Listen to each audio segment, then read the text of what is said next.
Diascofoot, miroir du football de la diaspora congolaise.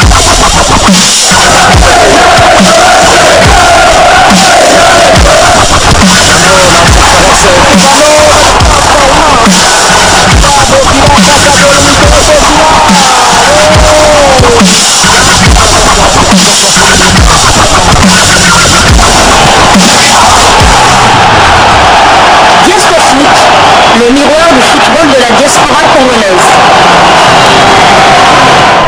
Vous êtes sur Diascofoot, le miroir du football de la diaspora congolaise.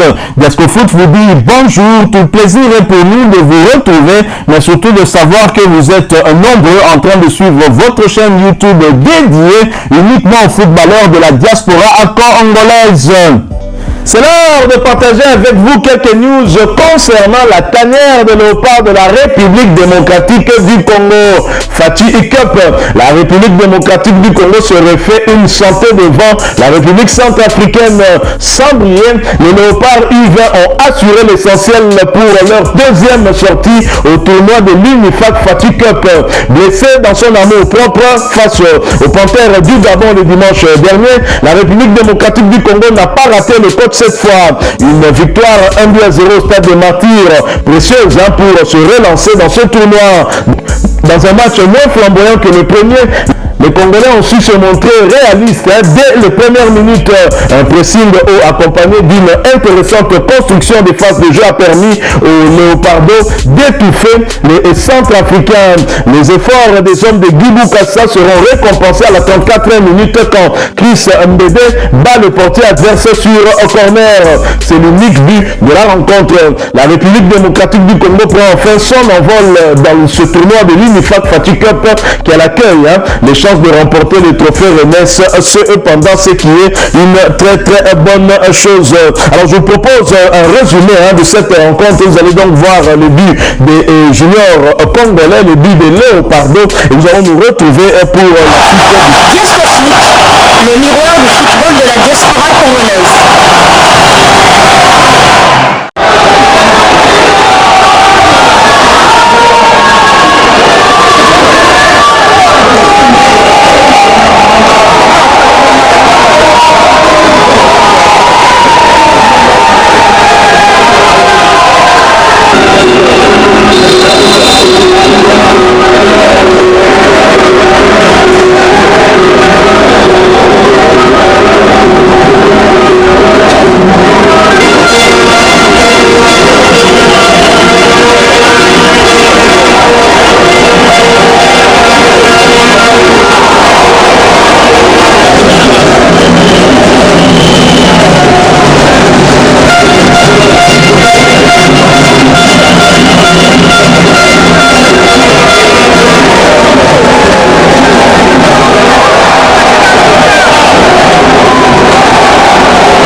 Vous avez suivi quelques extraits de cette rencontre qui a opposé la République démocratique du Congo à la République centrafricaine. Mais sachez que dans l'autre rencontre qui s'est jouée également au stade des Martyrs, les Diables Rouges du Congo Brazzaville ont réussi la remontada face aux Panthères du Gabon et ont relancé le suspense dans ce tournoi. Score final, 2 buts partout.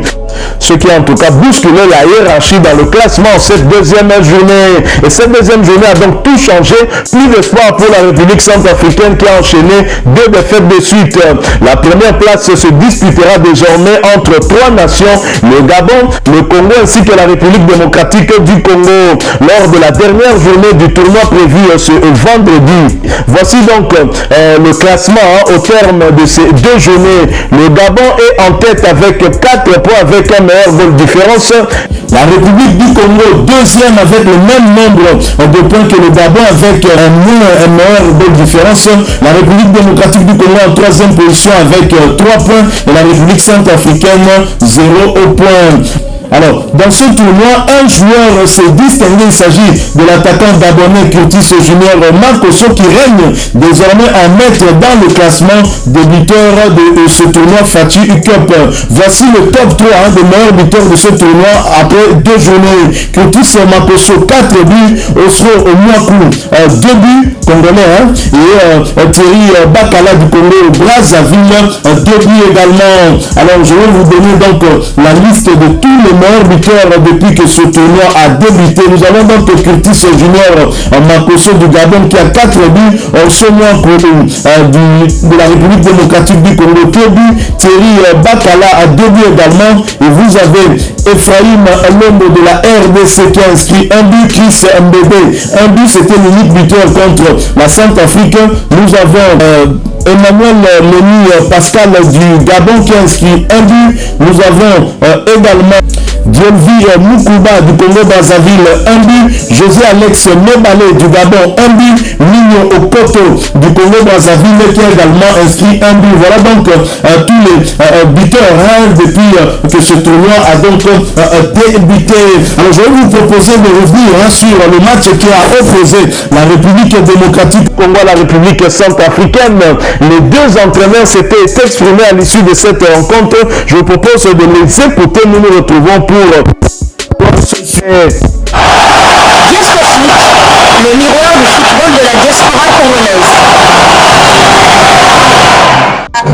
C'est une défaite, on avait joué, on avait s'amuser, d'autant plus que là, voilà, peut-être à un certain moment, on n'a pas compris comment on a encaissé des buts. Mais là, maintenant, pour renverser, c'est pas facile de renverser. Donc, je pense que là, voilà, le 3e match, ça va nous servir de leçon, les 2 matchs perdus, ça va nous servir de leçon pour gagner les matchs de mise à dos. Et non, mais voilà, le prochain match, on est venu pour gagner. Mais si on a perdu, donc ça veut dire que c'est des erreurs. Et ces erreurs-là, ça va se corriger. Et le 3e match, ça sera corrigé. On va corriger les erreurs. Moi, je pense que les U20, c'est beaucoup plus les juniors. Là, c'est une équipe d'espoir. Et on compte sur eux pour pouvoir peut-être changer peut-être les sections seniors. Donc on espère sur eux, à eux maintenant de venir travailler, beaucoup plus de compétition dans les jambes, pour pouvoir peut-être monter un jour dans l'équipe A et servir le pays. Disco Foot, le miroir du football de la diaspora congolaise. On va essayer d'aborder le prochain match comme on a fait avec celui-ci. On n'a aucune pression sur nous, on a trébuché lors du premier match. Là, on va rester concentré pour faire un bon match avec le Congo Brazzaville.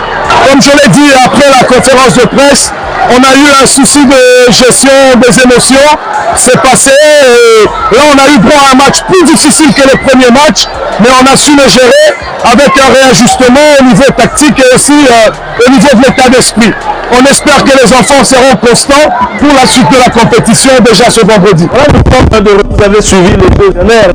Bukasa emballé par cette victoire face à la Centrafrique. Est-ce que nous devons réellement nous emballer? Un match qui était un peu décousu, mais c'est vrai, nous nous sommes montrés réalistes et nous avons battu cette équipe centrafricaine. Est-ce que la Centrafrique n'est pas l'équipe la plus faible? Je vois plus peut-être remporter ce tournoi parce qu'il suffit que le Gabonais batte la Centrafrique pour finalement être hissé en première position. Bien sûr, le Congo Brazza peut prétendre aussi à une victoire de ce tournoi-ci.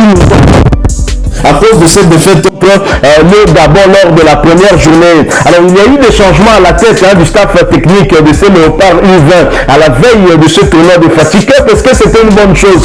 C'est Bizet, l'ancien intervention congolais qui est à la tête de ces Léopards et le Connor arrive et chamboule tout, change tout et on va placer Guy Bukasa à la tête de cette équipe parce que le travail qu'il est en train de faire, est-ce qu'il a eu suffisamment de temps? Moi j'aurais préféré de garder l'ancien international congolais Bizet la tête de cette équipe de Léopard U20 pour qu'il puisse continuer le travail qu'il avait déjà entamé. Je ne sais pas qu'est-ce qui a été la motivation chez le Connor pour pouvoir changer de staff technique la tête de ces Léopard U20. Mais en tous les cas, vous l'avez suivi, Mouka s'est un peu emballé, il est content, bien sûr, il s'agit d'une victoire, mais je ne pense pas que cette victoire va nous emmener quelque part, d'autant que le dernier match, nous allons le livrer contre le Congo-Brazzaville qui a montré de très bonnes choses depuis le début, qui n'a pas encore perdu, alors que nous avons perdu un match contre le Gabon, pays avec lequel le Congo-Brazzaville s'est partagé en tout cas les points.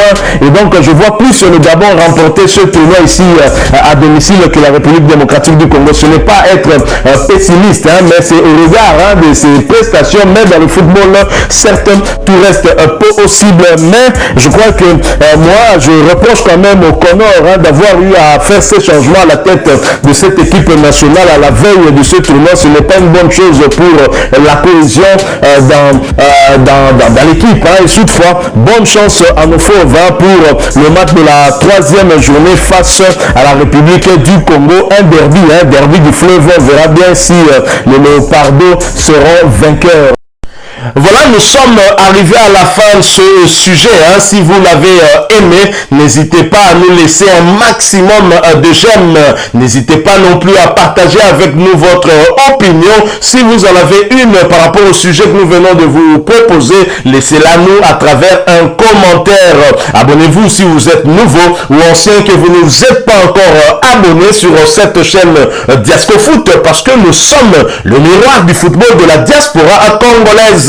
Et n'oubliez pas qu'en vous abonnant apparaîtra une petite cloche de notification.